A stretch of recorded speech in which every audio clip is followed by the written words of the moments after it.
जिला सांबा के लिए आया एक और गर्व का पल। जी हां, आपको बता दें कि जिस तरह से कुछ दिन पहले जेकेएस एग्जाम के नतीजे घोषित हुए और इसमें सांबा जिला के रामगढ़ सेक्टर के अंतर्राष्ट्रीय सीमा के गांव बरोटा कैंप की बेटी परिफुल चौधरी ने भी जेकेएस का एग्जाम क्वालिफाई किया और पूरे जम्मू कश्मीर में 32वां रैंक हासिल किया।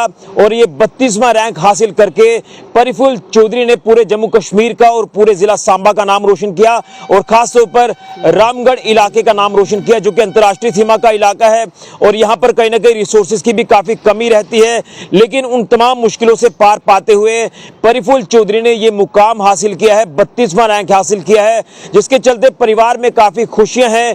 परिफुल के माता पिता भाई काफ़ी खुश हैं और घर में इस समय जो है वो मुबारक देने वालों का तांता लगा हुआ है। और कहीं ना कहीं परिफुल चौधरी ने जो मेहनत की, जो परिश्रम किया, उस मेहनत का फल परिफुल चौधरी को मिला है। तो आप तस्वीरें स्क्रीन पर देख ही रहेगी। इस समय परिवार में काफ़ी खुशियां हैं और उनके चाहने वाले, उनके रिश्तेदार, उनके आसपास पड़ोस के जो लोग हैं वो मुबारक देने के लिए, शुभकामनाएं देने के लिए उनके घर पर पहुंच रहे हैं।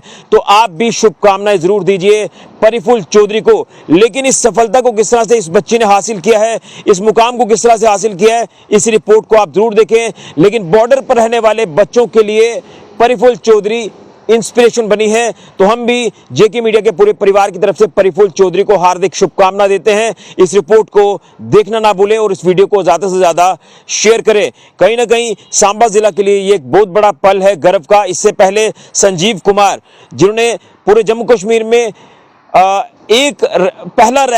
पहला स्थान हासिल किया, उससे पहले उन्होंने यूपीएससी का एग्जाम भी क्वालिफाई किया। तो ये कहीं ना कहीं आप ये कह सकते हैं कि सांबा जिला के जो बच्चे हैं वो भी किसी से कम नहीं है और वो भी लगातार निरंतर अपनी सफलता के दम पर आगे बढ़ रहे हैं। सभी को बहुत बहुत शुभकामनाएं और परिफुल चौधरी को भी हार्दिक शुभकामनाएं।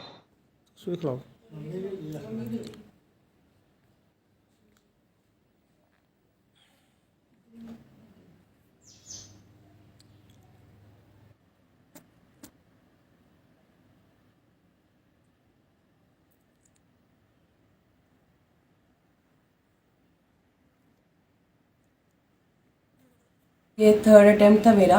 फर्स्ट अटैम्प्ट में मैं इंटरव्यू में फेज आउट हुई थी। सेकेंड अटैम्प्ट में मैं दोबारा 4 मार्क्स से इंटरव्यू में रह गई थी। ये मेरा थर्ड अटैम्प्ट था।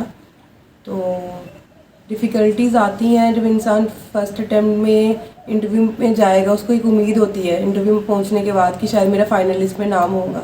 फिर दोबारा उसी फेज़ में, साइकिल में दोबारा खुद को रिपीट करना, फिर अपने आप को रेडी करना एक बहुत मुश्किल होता है। खासकर इसमें फैमिली की सपोर्ट चाहिए होती है कि अगर तुम्हें कोई सपोर्ट करने वाला है, तुम्हें अच्छी सपोर्ट होगी, तुम अपना नाम जो है फाइनलिस्ट में पाओगे। एक ना एक दिन तुम्हारा नाम उस फाइनलिस्ट में ज़रूरी होगा। बस खुद में विश्वास रखना है कि तुम कर सकते हो।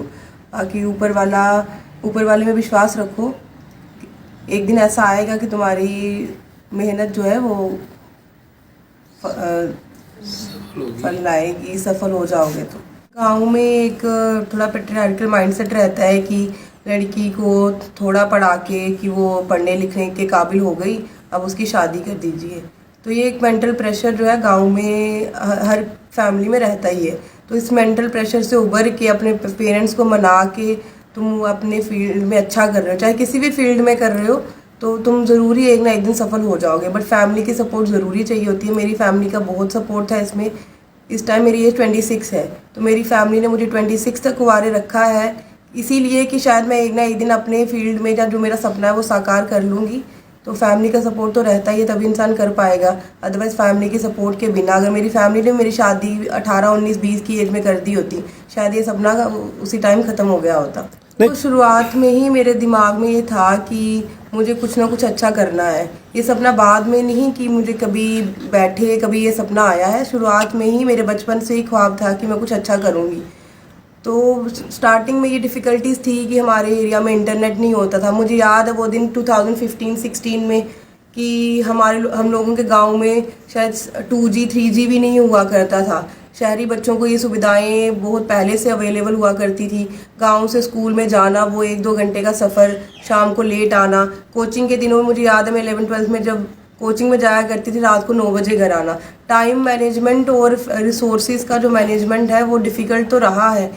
तो गांव में रह के ये सब ऑब्स्टेकल्स तो आए कि हम जो सारे रिसोर्सेज है वो इजीली अवेलेबल नहीं थे।